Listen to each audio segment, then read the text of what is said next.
Ouvrons vos Bibles dans Nombre au chapitre 9 et notre méditation d'aujourd'hui partira de ces chapitres-là. Nombre chapitre 9.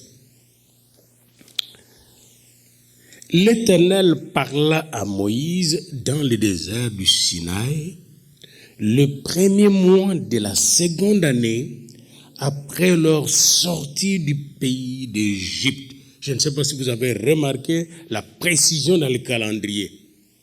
Quand est-ce qu'il parla à Moïse? Le premier mois de la seconde année après leur sortie de l'Égypte.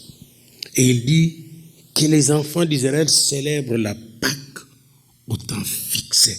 Vous la célébrerez au temps fixé, le 14e jour du premier mois, entre les deux soirs. Vous la célébrerez selon toutes les lois et toutes les ordonnances qui s'y rapportent. Moïse parla aux enfants d'Israël afin qu'ils célèbrent la Pâque. J'aime toujours l'expression « enfants d'Israël ». Vous voyez, au lieu de dire aux Israélites, aux citoyens, enfants d'Israël, les enfants de Dieu. Et ils célébrèrent la Pâque le 14e jour du premier mois entre les deux soirs dans le désert du Sinaï. Les enfants d'Israël se conformèrent à tous les ordres de l'Éternel. Tous les ordres que l'Éternel avait donnés à Moïse. Il dit des hommes qui, se trouvant impurs à cause des morts, ne pouvaient pas célébrer la Pâque ce jour-là. Ils se présentèrent alors chez Moïse et ils dirent à Moïse et à Aaron, nous sommes impurs à cause des morts. Pourquoi serons-nous privés de présenter au temps fixé l'offrande de l'Éternel au milieu des enfants d'Israël? Moïse leur dit, attendez que je sache ce que l'Éternel vous ordonne. Et l'Éternel parla à Moïse. Encore, l'Éternel parla à Moïse et dit, parle aux enfants d'Israël et dis-leur, si quelqu'un d'entre vous ou de vos descendants est impur à cause des morts ou est en voyage dans les lointains, il célébrera la Pâque en l'honneur de l'Éternel. C'est au second mois qu'ils la célébreront, le 14e jour entre les deux soirs. Ils la mangeront avec des pains sans levain et les herbes amères. Ils n'en laisseront rien jusqu'au matin et ils n'en briseront aucun os. Ils la célébreront selon toutes les ordonnances de la Pâque. Si celui qui est pur et qui n'est pas en voyage s'abstient de célébrer la Pâque, celui-là sera retranché de son peuple parce qu'il n'a pas présenté l'offrande de l'Éternel au temps fixé. Cet homme la portera la peine de son péché. Si un étranger en séjour chez vous célèbre la Pâque de l'Éternel, il se conformera aux lois et aux ordonnances de la Pâque. Il y aura une même loi parmi vous pour l'étranger comme pour l'indigène. La Pâque, c'est la célébration de la délivrance de l'Égypte. Alors ça, c'était la deuxième Pâque qu'ils étaient en train de célébrer, mais cette fois-là, au désert, tout près de Sinaï. Ils venaient de faire 1 an de marche dans le désert. Après cela, vient la deuxième partie. Et c'est chapitre 9, c'est un peu la synthèse de tous les livres de Nombre. Le jour où le tabernacle, verset 15, chapitre 9 de Nombre, le jour où le tabernacle fut dressé, la nuée couvrit le tabernacle, la tente d'assignation, et depuis le soir jusqu'au matin, elle eut sur le tabernacle l'apparence d'un feu. Donc dès qu'on a terminé la Pâque, on a dressé le tabernacle, et là la nuée couvrit le tabernacle, et la nuit c'était comme un feu. Il en fut continuellement ainsi, la nuée couvrit le tabernacle, et elle avait de nuit l'apparence d'un feu. Verset 17. Quand la nuée s'élevait dessus la tente, les enfants d'Israël partaient. Et les enfants d'Israël campaient dans le lieu où s'arrêtait la nuée. Les enfants d'Israël partaient sur l'ordre de l'Éternel et campaient sur l'ordre de l'Éternel. C'est ça le terme. Partir sur l'ordre de l'Éternel et se reposer ou camper sur l'ordre de l'Éternel. Ils campaient aussi longtemps que la nuée restait sur le tabernacle. Quand la nuée restait longtemps sur le tabernacle, les enfants d'Israël obéissaient au commandement de l'Éternel et ils ne partaient point. Quand la nuée restait peu de jours sur le tabernacle, ils campaient sur l'ordre de l'Éternel et ils partaient sur l'ordre de l'Éternel. Verset 21. Si la nuée s'arrêtait le soir, du soir au matin, et se levait le matin, ils partaient. Si la nuée se levait après un jour et une nuit, ils partaient. Si la nuée s'arrêtait sur le tabernacle, 2 jours, ou 1 mois, ou 1 année, les enfants d'Israël restaient campés et ne partaient point. Quand elle se levait, ils partaient. Ils campaient sur l'ordre de l'Éternel. On revient toujours sur l'ordre. Le mot ordre de l'Éternel, ordonné par l'Éternel, revient au moins 43 fois dans ce livre. Dieu ordonne, nous partons. Dieu ordonne, on reste. C'est très important comme message parce que n'oubliez pas, cette année, nous voulons que ce soit une année de gloire et de bénédiction pour chacun de nous. Pour que la bénédiction arrive, nous devons camper sous l'ordre de l'Éternel et partir, marcher sous l'ordre de l'Éternel. Verset 23, ils campaient sur l'ordre de l'Éternel, ils partaient sur l'ordre de l'Éternel, ils obéissaient au commandement de l'Éternel sur l'ordre de l'Éternel. C'est la parole du Seigneur, bien-aimé, tirée du livre de Nombres, le chapitre 9. Nous voulons méditer là-dessus aujourd'hui. Ce chapitre est divisé en 2 parties. Il y a la Pâque, la première partie que nous avons lue, qui se termine jusqu'au verset 14, et puis de 15 à 23, il y a le départ et le repos sous la nuée de l'Éternel. La Pâque, la délivrance. Et après la délivrance, il faut partir. Partir où? Vers le pays promis. Maintenant, les livres de Nombres que nous venons de voir là, c'est le livre de la marche du peuple de Dieu. Et quand ils marchaient, il y avait leurs enfants, leurs bébés, tout le monde était là. Il y a même des naissances pendant la marche. Tout le monde était là. Il n'y avait personne qui était exclu de la marche. Les filles, les garçons, les petits et les grands. C'est les livres de la marche vers Canaan. Alors, la marche pouvait prendre peut-être 2-3 mois. Mais nous verrons pourquoi elle a pris 40 ans. 40 ans. Si vous lisez le chapitre 13, 14, vous comprendrez pourquoi. 40 ans de traversée du désert. Et je mets ici j'ouvre une parenthèse. La traversée du désert n'est pas seulement donnée aux enfants d'Israël physiquement là. N'oubliez pas que pendant qu'ils traversaient le désert physiquement, ils devaient aussi la traverser moralement. Il devait aussi la traverser spirituellement, il devait aussi la traverser socialement et économiquement. Il y avait des problèmes alimentaires, économiques dans la traversée. Donc, ça peut vous arriver dans la vie que vous passez par ce qu'on appelle une traversée de désert. Dernièrement, on a célébré le funérail de René Angélil et on a dit qu'avant qu'il n'ait le succès avec Céline Dion, il a traversé le désert. Il a échoué presque pour être un producteur de musicien. Et là, il a voulu même abandonner cette activité, ce commerce, cette affaire. Mais puis, comme une opportunité s'est présentée avec la petite de 12 ans, Céline Dion, qui lui a ouvert la voie. Donc, il a traversé son désert. Et beaucoup d'hommes d'affaires vont vous dire, j'ai traversé le désert. Nous aussi, dans nos vies, ça peut être un désert de santé. Il y a des couples qui ont traversé le désert avant d'atteindre l'harmonie et le bonheur dans leur maison. Il y a des gens qui ont traversé le désert sur le plan commercial. Alors, la traversée du désert des enfants d'Israël est très importante pour nous. Il y a des jeunes gens qui traversent le désert aussi dans leurs écoles. On lui fait du bullying, puis il abandonne l'école. C'était même arrête la vie, mettre fin à leur vie à cause de la traversée du désert. Il ne peut pas supporter les choses. Alors, le problème, ce n'est pas de savoir si vous allez traverser ou si vous avez traversé le désert. Le problème, c'est que comment vous allez traverser le désert? Parce que d'une manière ou d'une autre, nous traversons tous des déserts. Tous. sans exception, petits ou grands. Même les adolescents, quand ils atteignent leur crise d'adolescence, c'est la traversée du désert. Vous voyez? Et dans le désert, vous n'avez pas tout ce que vous avez besoin. Alors, pendant 40 ans, ils devaient traverser le désert.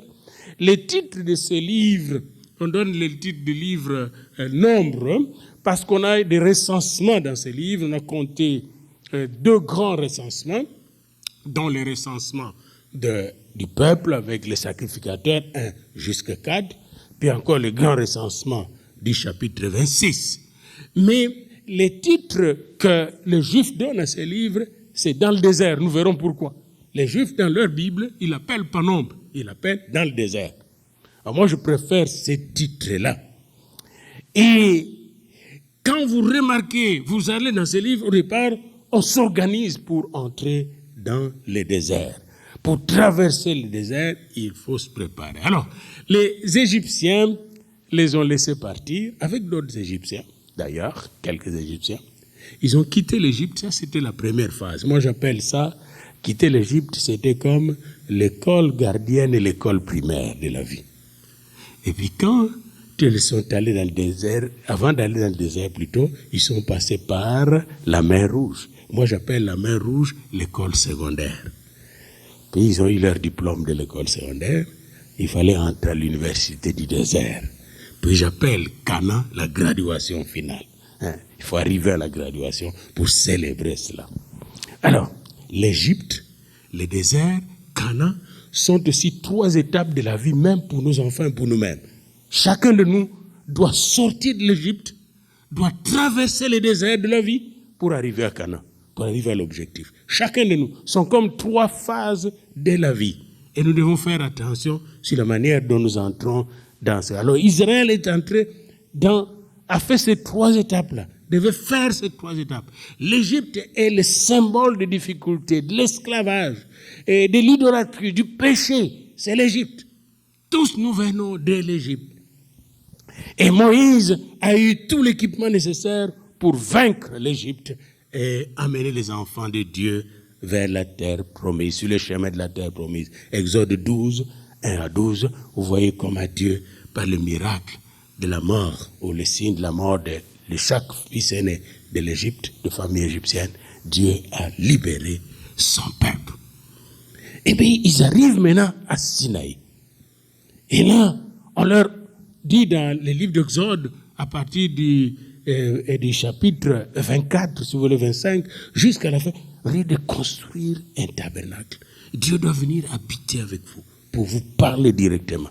Et là, les choses deviennent encore de plus en plus sérieuses. Ils restent longtemps autour de quoi la période, ils ont fait 1 année autour de Sinaï pour recevoir les instructions nécessaires et construire le tabernacle, puis commencer à traverser les déserts pour arriver à la terre promise. Et quand vous arrivez dans le livre de Lévitique, là, on leur apprend à avoir des sacrificateurs. Parce que Dieu voulait d'abord faire d'eux des sacrificateurs. Quand vous lisez dans Exode 19, 4, 6, Dieu voulait d'abord que tout le monde devienne des sacrificateurs.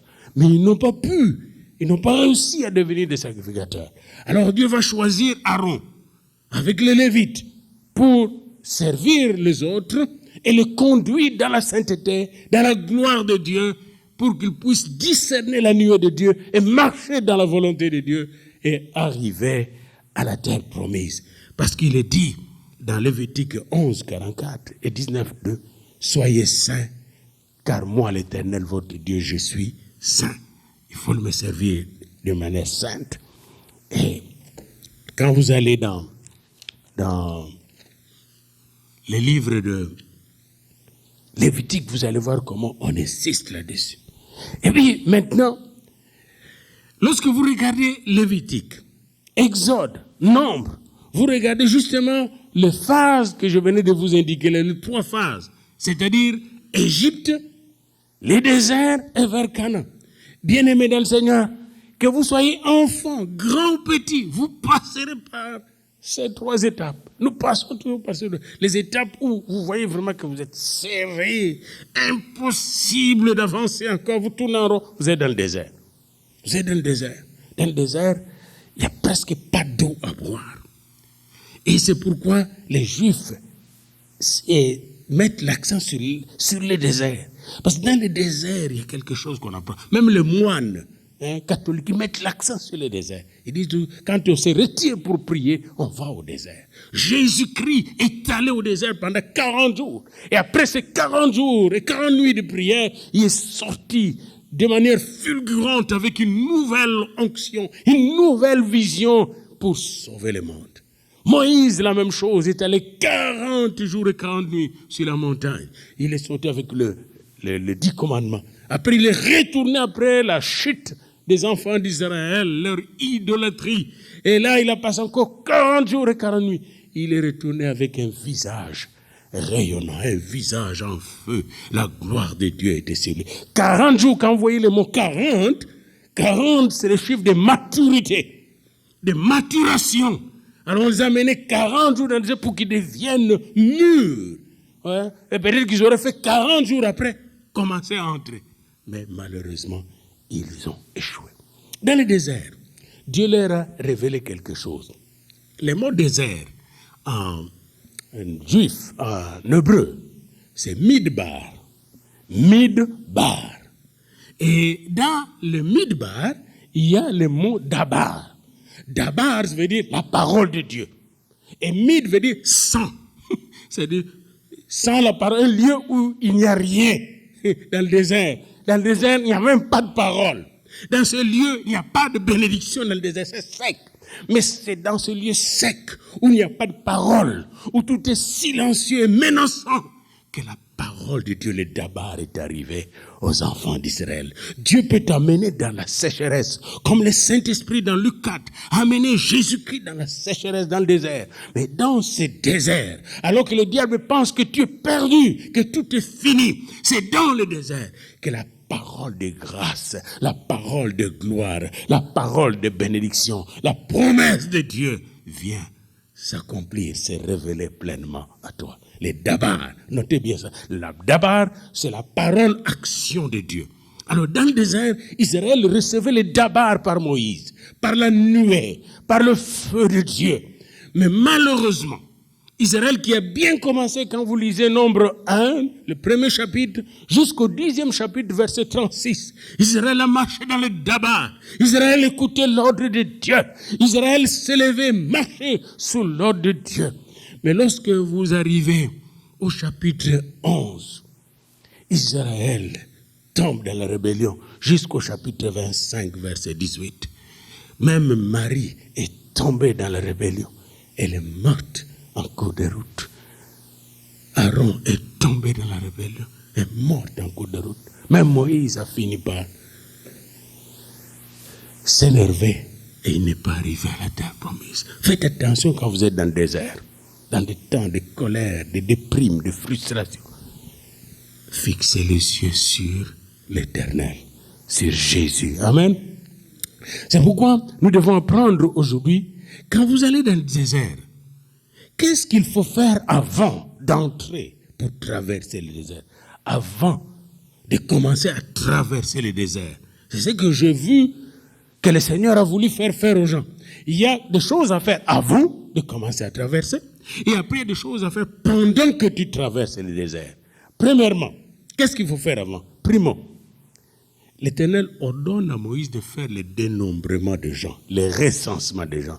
Autrement dit, avant d'entrer dans le désert, évaluez un peu le moyen que vous avez à votre disposition. Qu'est-ce que vous avez à votre disposition? Évaluez un peu, faites le recensement de vous-même. Et moi, je regarde quand je chante dans mon désert, parce que je chante aussi dans le désert, je regarde le moyen à ma disposition, l'effort. Qu'est-ce que vous avez à votre disposition? Et là, on lui a montré, Moïse, regarde le nombre de personnes que vous avez à votre disposition. Puis le recensement était bien fait, tellement bien fait, que Moïse savait qu'il n'entrait pas dans le désert avec rien. Non. Moïse est entré dans le désert avec 603 550 soldats d'âge 25 ans, un peu plus. 603 550. Autrement, Dieu voulait dire, tu as quelque chose. Et il savait le nombre de sacrificateurs qui entraient avec lui, le nombre de lévites qui entraient avec lui. Non, par nom. Autrement dit, quand vous entrez dans le désert, Vous devez connaître les ressources que vous avez. Il y a des statistiques que Dieu fait. Les statistiques sont spirituelles. Même si vous êtes mal pris, regardez le peu que Dieu vous donne. Comme quand Moïse était sur la montagne, Dieu ne lui a pas demandé qu'est-ce que vous n'avez pas. Il dit qu'est-ce que vous avez dans votre main. Il a dit une canne. Vous voyez, Dieu ne va pas faire des miracles avec ce que vous n'avez pas. Il va faire le miracle avec ce que vous avez pour vous donner ce que vous n'avez pas. Est-ce que vous me suivez? Le peu que vous avez. Le peu que vous avez. Imaginez-vous, vous n'avez rien. Puis vous dites, je n'ai rien, mais je n'ai que $10. Je ne peux pas donner la dîme. Mais je veux commencer à donner $1 par semaine. Dieu ne fera pas un mois. Mettez-moi à l'épreuve. Dieu va te montrer son amour et sa grandeur. Parce que vous avez commencé avec ce que vous avez. Dieu ne veut pas que vous fassiez quelque chose avec ce que vous n'avez pas. Faites quelque chose avec votre canne. Et votre canne va devenir une merveille. Amen. Commencez Vous n'avez pas de temps. Oui, vous n'avez pas de temps. Commencez à prier dans le bus. Quand vous êtes dans le bus, priez le Seigneur. Passez votre temps à prier dans le bus. Ah, je n'ai pas le temps de prier à la maison. Mais priez dans le bus. Dieu ne vous demandera jamais de faire quelque chose que vous ne pouvez pas faire. Mais il va faire quelque chose avec ce que vous pouvez faire pour vous permettre de faire ce que vous ne pouvez pas faire. Vous me suivez bien? Il va faire quelque chose avec ce que vous pouvez faire, avec ce que vous avez, pour vous permettre de faire ce que vous ne pouvez pas faire et d'obtenir ce que vous n'avez pas. Et c'est comme ça que Dieu travaille, parce qu'il nous connaît. Il connaît nos faiblesses, il connaît nos défaillances, il connaît nos luttes de chaque jour. Il est l'ami fidèle et tendre. Amen. Alors nous devons connaître ce que nous avons. Nous devons connaître même dans nos maisons quels sont les talents de nos enfants. Qu'est-ce qu'ils peuvent faire? Vous voyez, si je ne savais pas, imaginez un peu ça, imaginez-vous aujourd'hui, vous savez que dans beaucoup d'églises, même ici, on doit payer les pianistes dans l'église. Mais heureusement, quand il était enfant, j'ai dit non, maman, il doit aller à l'école. Puis l'école millénique était juste à côté de notre maison, ici sur Saint-Joseph. Et chaque fois, j'allais, le samedi, j'allais traverser, je le laissais là. Puis je le traverser. Et puis quand nous étions en Afrique, on voulait venir les détourner. Il aurait fait de l'argent dans les orchestres du monde. Les gens voulaient les détourner. Je gardais avec son piano, j'achetais un piano, je le gardais dans la chambre. Sors pas, reste dans la maison de Dieu. Parce que moi, je regarde l'éternité. Amen. Qu'est-ce que vous investissez pour l'éternité? Les enfants que vous voyez là, quand ils apprennent un instrument de musique, oh, quelle bonté pour le Seigneur. Et pensez à l'orchestre que nous pouvons voir dans l'église. Un jour, dans 10 ans, dans 5 ans, ces enfants, il faut leur donner quelque chose, bien-aimés. Ils sont capables de faire quelque chose. Alléluia. Dans le désert, on devait apprendre cela. Alors, avant d'entrer dans le désert, on devait connaître qu'est-ce qu'on est, en nombre, en quantité. D'abord, qu'est-ce que nous avons? Dans votre maison, regardez aujourd'hui, par exemple, vous avez combien de choses que vous n'utilisez même pas à la maison. Regardez, moi j'ai déjà regardé combien de chemises j'ai, combien de vestes j'ai. Ça, c'est une veste que j'ai depuis c'est 2000. Et aujourd'hui, elle m'a dit, tu ne m'apportes pas, prends-moi encore aujourd'hui. J'ai dit, ok, je vais te prendre. Et la veste même vous parle. Il y a des choses qui vous parlent, des chemises là que vous ne portez plus. Vous allez encore acheter alors qu'il y en a dans la maison. Elle me dit, n'achète plus d'autres vestes. Moi, je suis bien avec les autres, avec toi là. Garde-moi encore, utilise-moi un peu plus. Vous voyez. Alors, c'est comme ça les statistiques. Vous connaissez le nombre de crayons que vous avez à la maison? Le nombre de machines que vous avez. J'ai regardé mon bureau ce matin, je faisais un peu de statistiques, j'ai dit, il y a tout un bureau ici pour faire une direction générale d'une grosse église. Alléluia. Amen. Alors, donc ils ont fait d'abord le recensement, l'évaluation quantitative, les statistiques de ce qu'ils avaient, le nombre de gens qu'il y avait, et ils ont compté aussi beaucoup de choses, même les offrandes que les gens ont données. Si vous regardez ces livres-là, ils ont tout compté, tout ce qu'ils avaient pour bâtir leur armée et continuer leur route.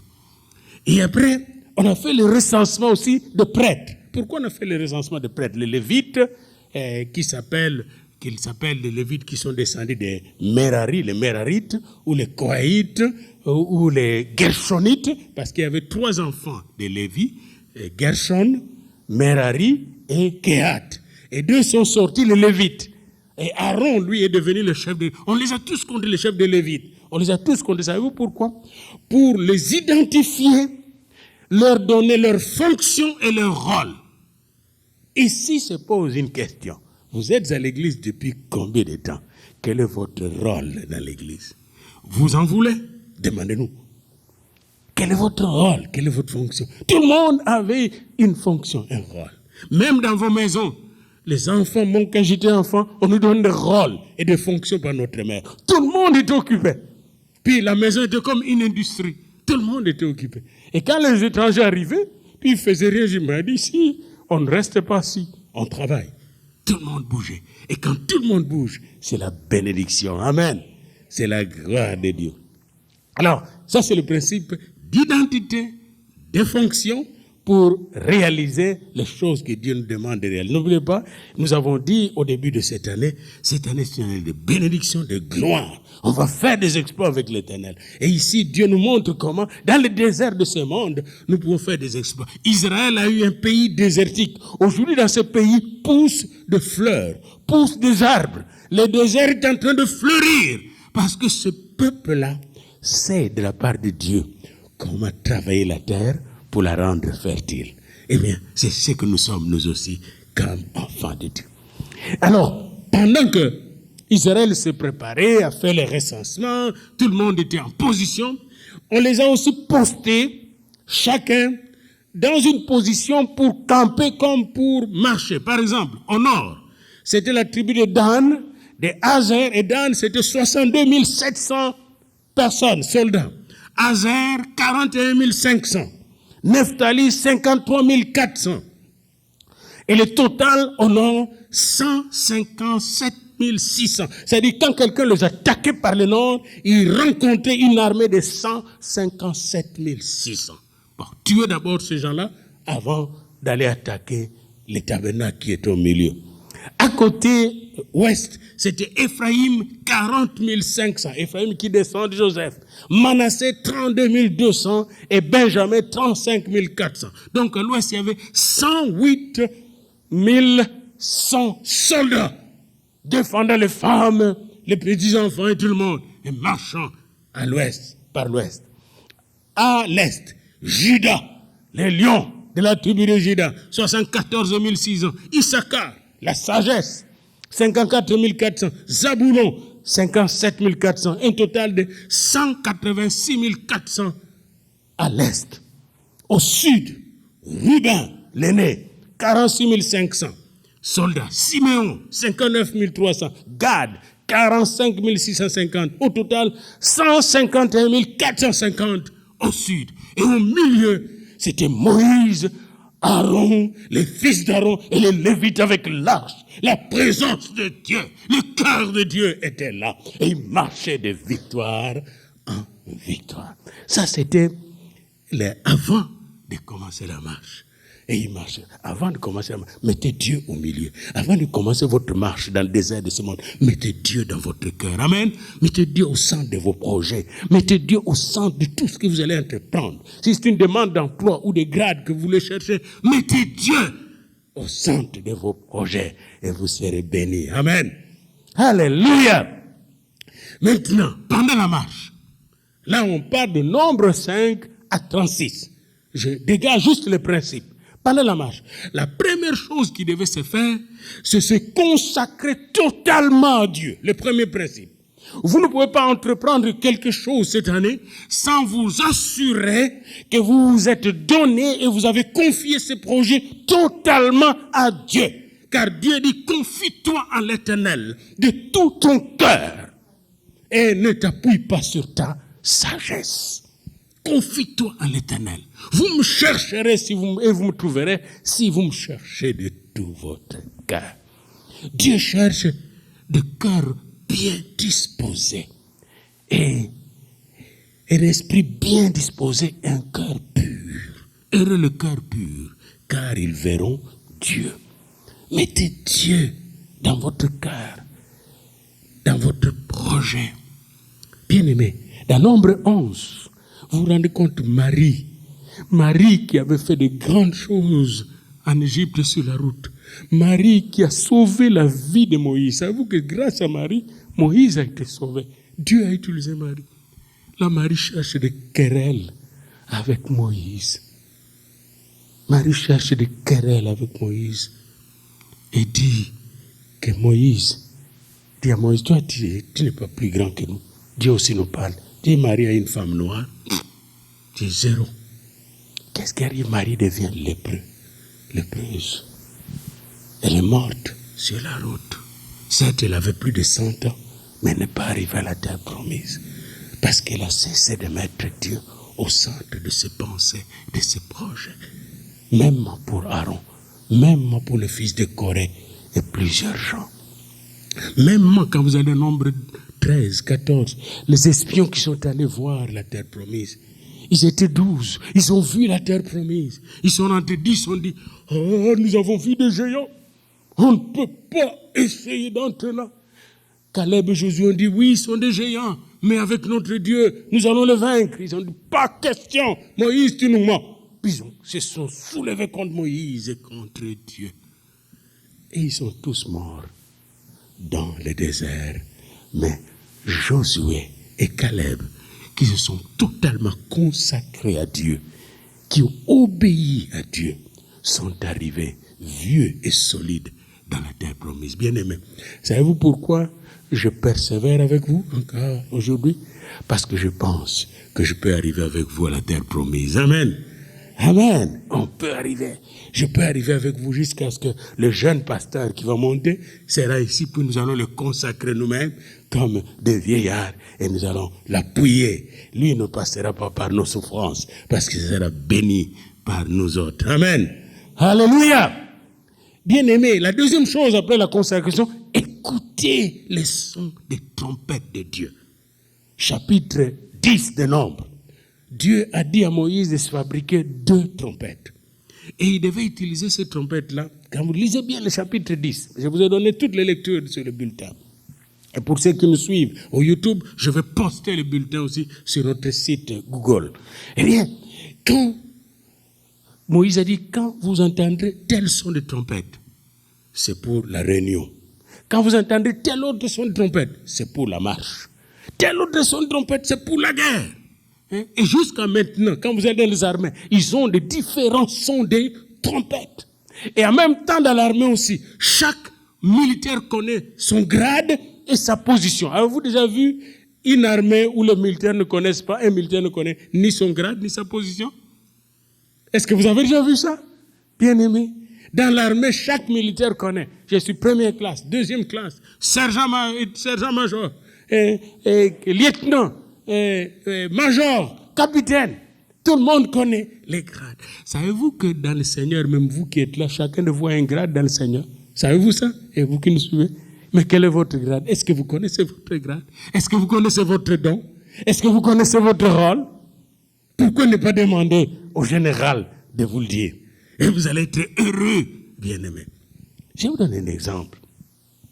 Juste hier soir, j'ai eu des gens qui sont venus pour la délivrance. Un couple. Puis quand il est arrivé, qui n'est pas de notre église, la personne disait, est-ce que papa tu vois tous les esprits là? J'ai dit non, mais je les ai déjà vus la nuit. Puis parce que je sais que dans l'armée du Seigneur, je suis un général. Je le sais. Je suis un général. Et j'ai vu en tant que général, la personne qui ne prie presque pas, la personne qui était là. Je lui ai dit ce que j'ai vu. Et quand je lui ai dit, est sorti tous les problèmes. Et la délivrance était en train de se faire. Bien-aimés, vous ne savez même pas la puissance qui est en vous. Il y a de la puissance en vous. Christ est en vous. Amen. Si vous êtes en Christ, vous avez de la puissance. Dites à votre ami, vous avez de la puissance. Il faut persévérer. Alors, c'est là que nous avons besoin d'écouter quels sont les trompettes. Là, c'était la délivrance. Et je suis dans ce mode-là, aujourd'hui encore, je suis toujours dans ce mode-là de délivrance. Et dans le désert, il fallait faire contre 2 sortes de difficultés. Première difficulté, les difficultés du désert, l'eau qui manquait. la nourriture qui manquait, tout ça, Dieu avait pourvu. Mais deuxième difficulté, le moi. Le moi, c'est l'ennemi le plus difficile. Et le moi voulait leur faire retourner aux esprits d'Égypte, en Égypte. Votre premier et pire ennemi, c'est votre moi. Il y avait une femme dans une église, et je l'ai écouté ce témoignage aujourd'hui dans notre radio 991. Et un pasteur qui prêchait, une femme était à lui dire, vraiment je fume, j'ai un démon de cigarette. Pouvez-vous me poser les mains pour que ce démon aille? Le papa là, l'évangéliste dit, je l'ai regardé, je dis, laissez le démon tranquille, là où il est. C'est ton moi qui aime la cigarette. Je vais crucifier ton moi sur la croix de Jésus. Est-ce que tu es d'accord avec moi? Et la femme a crié et était délivrée. C'est notre moi. C'est lui qui ouvre la porte au démon. Notre moi, c'est lui qui ouvre la porte à la colère. Notre moi, c'est lui qui ouvre la porte à la frustration. Notre moi, c'est lui qui ouvre la porte au péché. Vous voyez, avant de voir le démon, attaquons d'abord le point concret, réel. Nous sommes responsables. N'est-ce pas ce qu'a dit Saint-Exupéry dans Vol de nuit? Quand on est homme, on est responsable. Créé à l'image de Dieu. Saint-Exupéry, que vous connaissez bien, ce pilote français qui a écrit de bons ouvrages que je lis dans ma jeunesse, a laissé une belle sagesse. Je pense qu'il lisait la Bible. Quand on est homme, on est responsable. Satan n'est pas responsable de mes affaires. C'est moi et mon Dieu. Amen. Vous êtes responsable. Lui, s'il vient, I will kick him out in the name of Jesus. Il n'a pas de place chez nous. Mais si je lui ouvre la porte, il va jouer dans mon jardin. Il n'a pas le droit de venir. D'abord, il n'a aucun droit sur vous. Ce n'est même pas un locataire. Savez-vous que Satan, quand il est chez vous, il ne paye même pas de loyer. Les démons, ils ne payent pas de loyer. Ce sont des mauvais payeurs. Mais Dieu est le propriétaire. Et vous, vous êtes les copropriétaires avec Jésus-Christ. Amen. Alléluia. Alors donc, c'est ça, dans Nombre, au chapitre 10, il faut écouter les sons. Comme là où vous êtes venus, si vous avez écouté les sons, allez à l'église. Ça, c'est les sons. Priez, écoutez la parole, ce que vous êtes en train de faire. Chantez, louez le Seigneur. Il faut écouter les sons. Allez à l'école du dimanche. C'est le son. L'école du dimanche pour tous, dimanche prochain. Nous allons chanter ensemble. Nous allons louer l'ensemble le Seigneur. Et je dis à quelques hommes que nous allons nous unir pour faire de ce culte-là de l'école du dimanche un culte plein d'onction, de joie et d'amour qui va réchauffer nos cœurs. Amen. Et nous allons de plus en plus monter en grade avec le Seigneur durant ce culte-là. Dans Nombre 11, en plus de nous consacrer totalement à Dieu et d'écouter les trompettes de Dieu, attention, s'il dit priez, il faut prier. S'il dit reposez-vous, le Seigneur vous dit dormez. Parce que déjà Dieu leur dit dormez, ils ne veulent pas dormir. Puis quand ça va mal, ça ne va pas. Non, Dieu veut que vous puissiez dormir. Si vous dites, allez voir votre frère, partagez avec lui ses problèmes, allez, faites. Écoutez le son de la trompette.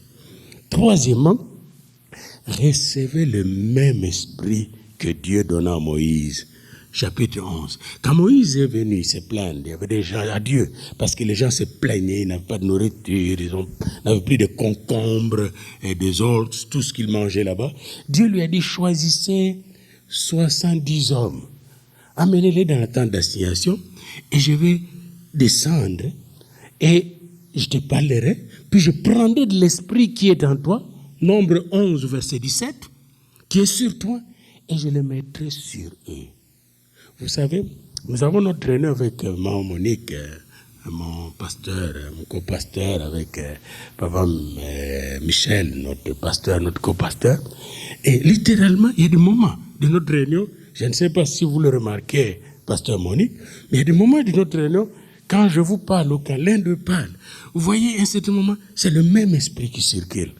Le même esprit. Savez-vous que Dieu prend l'esprit en nous, qu'il a mis, le même esprit, il le transmet aux autres. Vous savez pourquoi?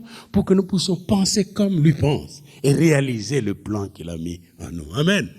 Le même esprit. Et c'est ce qu'il a fait. Et si vous lisez bien Nombre 11, il y avait Eldad et Médad qui étaient sur la liste de Moïse. Mais ces gens-là, au lieu de venir dans la salle de prière, dans la tente d'assignation, verset 26, ils sont restés au champ. Dans le camp plutôt. Ils étaient restés au camp. Mais l'esprit qui était dans la tente d'assignation, qui est descendu sur les autres, est allé le trouver là où ils étaient au camp. Autrement dit, nous sommes ici, notre frère Philippe est en mission quelque part, mais nous prions pour que le Seigneur puisse venir, n'est-ce pas, nous investir du même esprit. Ça va descendre même sur lui, là où il est. Amen. Parce qu'il est sur la liste. Alléluia. Et c'est comme ça que Dieu travaille. Il n'a pas de distance. L'essentiel est d'être sur la liste qu'il a fait et que Moïse lui a présenté, la liste de Jésus-Christ. Amen. Bien-aimé dans le Seigneur. Dans Matthieu 3, verset 11, il est dit que Jésus est venu baptiser du Saint-Esprit et de feu.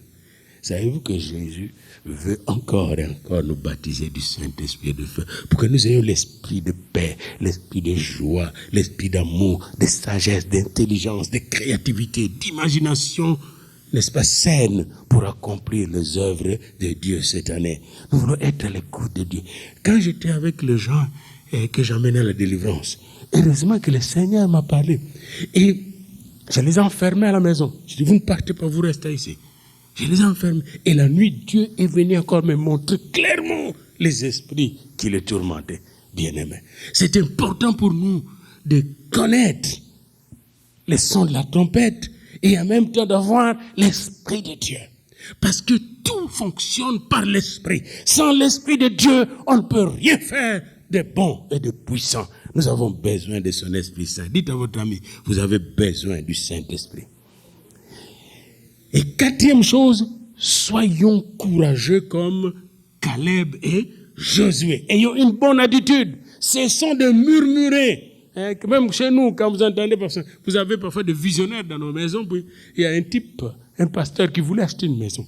Dès qu'il voulait, on va acheter une maison parce qu'ils étaient locataires en ce moment-là. La femme disait, ah, nous laisse tomber. Puis un jour, il a prêché là-dessus, il dit, tant aussi longtemps que ma femme va dire non, je ne peux pas bouger. Je ne peux pas bouger. Puis un jour, sa femme a réalisé qu'elle bloquait une bénédiction. Dès qu'elle a ouvert, ils ont pu acheter une maison d'abord aux États-Unis et ensuite ici. Et Dieu bénit ces couples-là. Amen. Donc, il faut avoir les yeux ouverts aussi. Vous voyez, une bonne attitude vous donne de l'attitude. Amen. Josué, lisez Nombre 13, 14. Josué avait une bonne altitude avec Caleb. Ils ont pris de l'altitude et c'est Josué qui a remplacé Moïse. Si tu as de mauvaises attitudes, tu ne pourras pas avoir les ailes d'aigle pour vous envoler. Très important.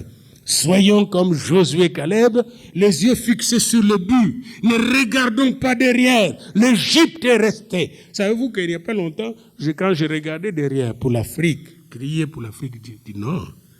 Non. Regarde même pas le Congo. Regarde là où vous êtes. Amen. Regarde là où vous êtes. Et c'est pourquoi même quand je vais au Cameroun, je veux de plus en plus vous impliquer dans la prière. Quand maman même m'a donné l'enveloppe que je vais emmener le drap de vos enfants, j'amène l'église là-bas. C'est l'église qui va là-bas. C'est pas l'individu qui va là-bas. Dans la mission, c'est toujours l'église d'Antioche, l'église de Jérusalem, l'église de Samarie qui va. C'est pas un individu, c'est la fête de l'église. Je bâtirai mon église et les portes du séjour des morts ne prévaudront pas contre elle. Amen.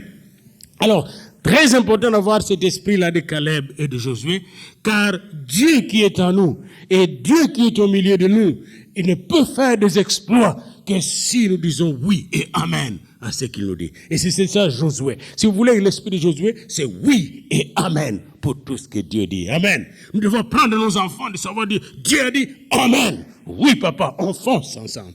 Je me rappelle encore la première voiture qu'on a achetée ici.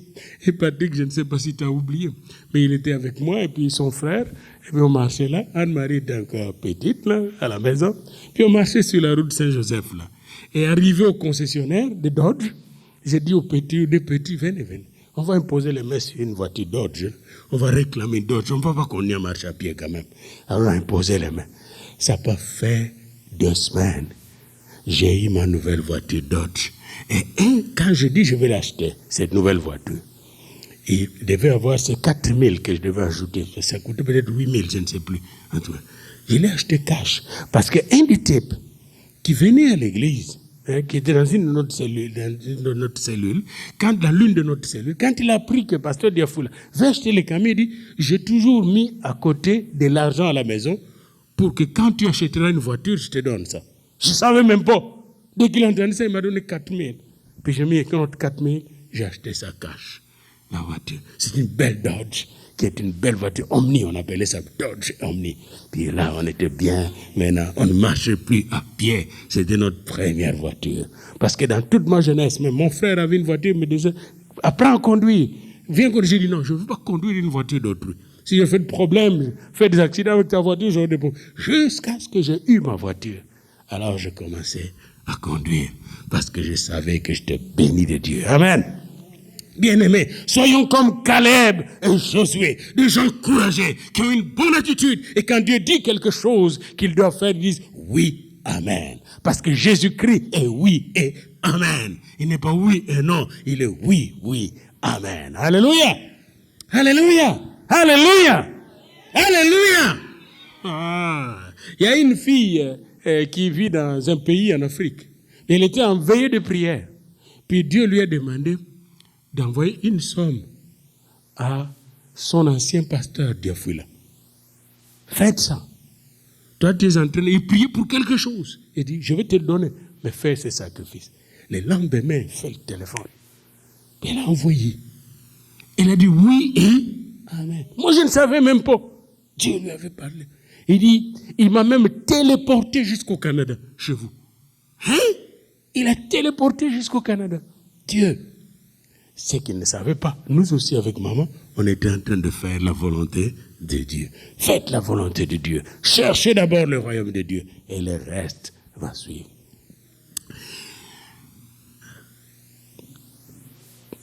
Cinquième condition, cinquième chose qu'il faut faire quand vous êtes dans le désert. Vous êtes dans le désert, il ne faut pas regarder derrière. Il faut regarder en avant, ok? Cinquièmement, soyez convaincus quand vous marchez dans le désert. Aucune malédiction ne va vous atteindre. Amen. Soyez convaincus, n'ayez pas peur. Aucune malédiction, aucun danger ne va vous faire du mal. Pourquoi?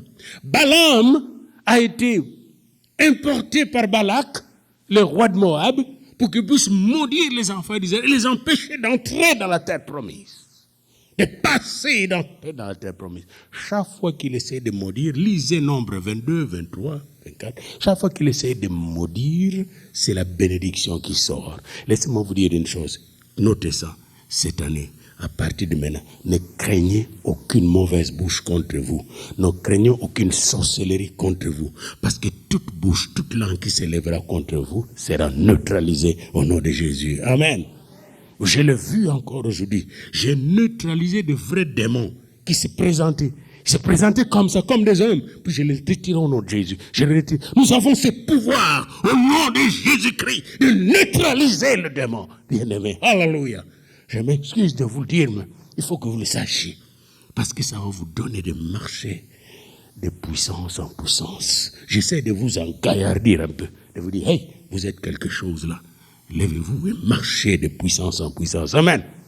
Donc, sixièmement, réclamez votre héritage. Nombre 27 et 11. Pendant qu'ils marchaient, les fils de Shelophad, qui étaient restés seuls, sans leur père, et qui n'avaient pas de frères, et on dit, hey, on va maintenant distribuer les terres bientôt, et nous n'aurons rien. Les fils de Shelophad, on dit, mais nous sommes Moïse, nous sommes restés nous seulement de filles. Pouvez-vous aussi nous donner? Moïse est allé consulter Dieu.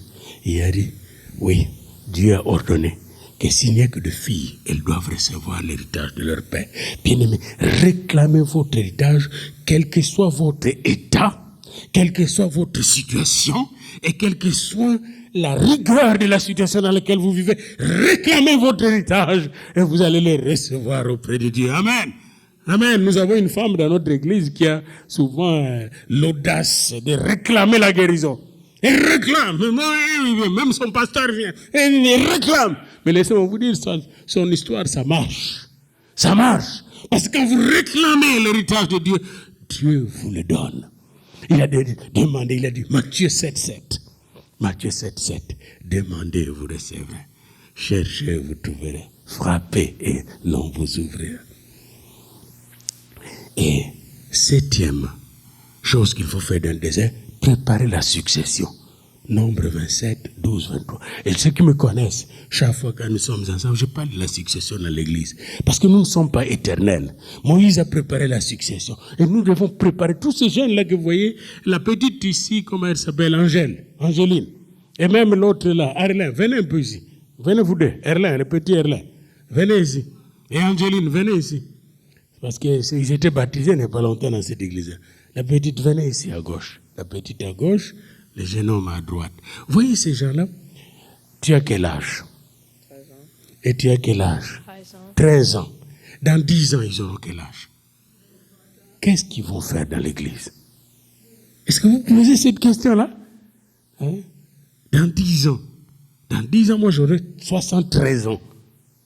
Est-ce que le vieux 73 ans, là, vas-y, il va venir sauter ici? Que Dieu vous bénisse. Amen. Retournez chez vous. Bien-aimés, pensez à la succession. Pensez à la succession. Vous voyez? Nous devons penser à ce que tous les jeunes gens que vous voyez, les Patrick là, ils ne sont plus des enfants là. On n'a plus d'enfants. Nous avons maintenant des adultes qui s'engagent dans le Seigneur. Il faut qu'ils s'engagent davantage. Qu'ils soient prêts à prêcher l'évangile, à gagner les âmes et à faire des disciples. Amen. Et enfin, laissez-moi vous dire, quand vous êtes dans le désert, dites-vous bien, je marche dans la victoire. Amen. Nombre 31, 36. Je marche dans la victoire. Je marche. C'était Josué et Caleb. Quand vous êtes dans le désert, je marche dans la victoire. Je marche tout joyeux dans la victoire. Amen. Dans le désert, vous n'allez pas là pour périr, mais vous allez là pour démontrer la puissance de Dieu et apprendre comment vivre dans la puissance de Dieu. Dans le désert, dans le moment difficile, vous n'allez pas là pour périr, mais vous allez là pour triompher. Amen.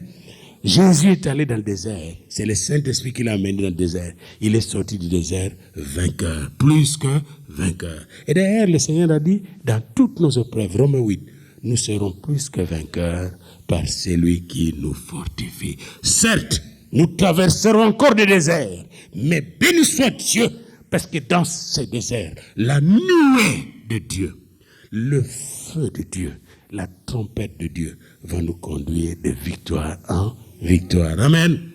Prions maintenant le Seigneur. Seigneur notre Dieu, ton peuple a reçu ce message de la traversée du désert. Et ton peuple est revêtu maintenant de l'esprit qui vient de toi. Ta nuée est sur chacun d'eux. Ton feu est en eux. Et chacun d'eux qui a écouté attentivement ce message est prêt à marcher de victoire en victoire dans le désert. Moi aussi avec eux et ceux qui nous suivent maintenant à travers de l'internet, du YouTube. Nous sommes revêtus de nos armes, mais surtout nous portons les ailes que donne l'évangile de Dieu pour chaussures, pour marcher sur le serpent et les scorpions dans le désert. Et rien ne pourra nous faire du mal. Nous entrons dans le désert et nous sortirons et nous entrerons à Canaan, la terre promise. Sur cette terre et l'éternité dans les cieux des cieux, au nom de Jésus-Christ. Amen. Amen.